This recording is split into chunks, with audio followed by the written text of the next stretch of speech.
മിശിഹായിൽ സ്നേഹം നിറഞ്ഞവരെ, സ്നേഹകാലം 7ാമത്തെ ഞായറാഴ്ചയായി ഇന്ന് തിരുസഭാ മാതാവ് നമ്മുടെ വിചിന്തനത്തിനായിട്ട് നൽകിയിരിക്കുന്നത് പരിശുദ്ധാത്മാവിൻ്റെ പ്രവർത്തനങ്ങളെ പറ്റിയാണ്. ഇന്നത്തെ 4 വായനകളും ആത്മാവിൻ്റെ പ്രവർത്തനങ്ങളുമായി ബന്ധപ്പെട്ടിരിക്കുന്നു. ഇന്നത്തെ 1ാമത്തെ വായനയായ സംഖ്യയുടെ പുസ്തകം 11-ാം അധ്യായം 16 മുതൽ 18 വരെയുള്ള വാക്യങ്ങളിലും 24 മുതൽ 30 വരെയുള്ള വാക്യങ്ങളിലും പരിശുദ്ധാത്മാവിനാൽ നിറഞ്ഞ ദൈവത്തിൻ്റെ ശുശ്രൂഷയ്ക്കായി നിയോഗിക്കപ്പെടുന്ന 70 നേതാക്കന്മാരെ പറ്റിയാണ് നാം കാണുക.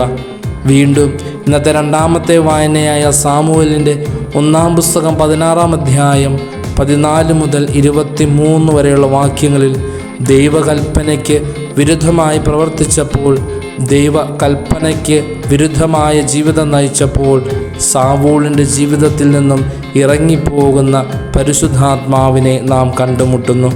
വീണ്ടും ഇന്നത്തെ 3ാമത്തെ വായനയായ ഗലാത്യയിലെ സഭയ്ക്ക് എഴുതിയ ലേഖനം 5-ാം അധ്യായത്തിൻ്റെ 16 മുതൽ 26 വരെയുള്ള വാക്യങ്ങളിൽ പരിശുദ്ധാത്മാവിൻ്റെ ഫലങ്ങളെ പറ്റിയാണ് പൗലോസ് ശ്ലീഹ നമ്മെ ഉദ്ബോധിപ്പിക്കുക. വീണ്ടും ഇന്നത്തെ തിരുവചന ഭാഗത്തിൽ വിശുദ്ധ യോഹന്നാൻ്റെ സുവിശേഷം 14-ാം അധ്യായം 15 മുതൽ 20 വരെയും 25-ഉം 26-ഉം വാക്യങ്ങൾ നമ്മെ ഉദ്ബോധിപ്പിക്കുക പരിശുദ്ധാത്മാവിൻ്റെ ആവാസത്തെ പറ്റിയാണ്.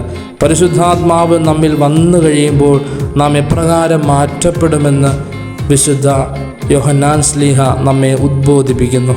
പ്രിയമുള്ളവരെ, മാമോദീസ എന്ന ആ വലിയ കൂദാശയിലൂടെ പരിശുദ്ധാത്മാവിനെ സ്വീകരിച്ച നാം ഓരോരുത്തരും പരിശുദ്ധാത്മാവിൻ്റെ പ്രേരണയ്ക്കനുസൃതമായ ഒരു ജീവിതം നയിക്കുവാനായിട്ട് വിളിക്കപ്പെട്ടവരാണ്. എങ്കിലും പലപ്പോഴും നമ്മുടെ പാപം മൂലവും പാപപങ്കിലമായ ജീവിതം മൂലവും നമ്മിൽ ഉള്ള പരിശുദ്ധാത്മാവിന് പ്രവർത്തിക്കാൻ സാധിക്കാതെ വരുന്നു.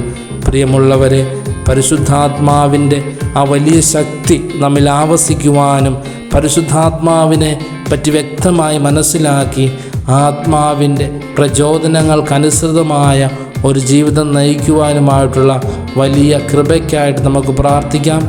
ദൈവം നമ്മെ എല്ലാവരെയും സമൃദ്ധമായി അനുഗ്രഹിക്കട്ടെ. വചനവയൽ ആപ്പ് എക്കാലത്തെയും വചന പഠനത്തിനുള്ള ബൈബിൾ ക്വിസുകൾക്കുള്ള ഉത്തമ സഹായി. ഇന്നു തന്നെ ഗൂഗിൾ പ്ലേ സ്റ്റോറിൽ നിന്ന് വചനവയൽ ആപ്പ് ഡൗൺലോഡ് ചെയ്ത് വിവിധ ക്വിസുകൾക്കായി പഠിക്കാൻ ഈ ബുക്കുകൾ സ്വന്തമാക്കൂ.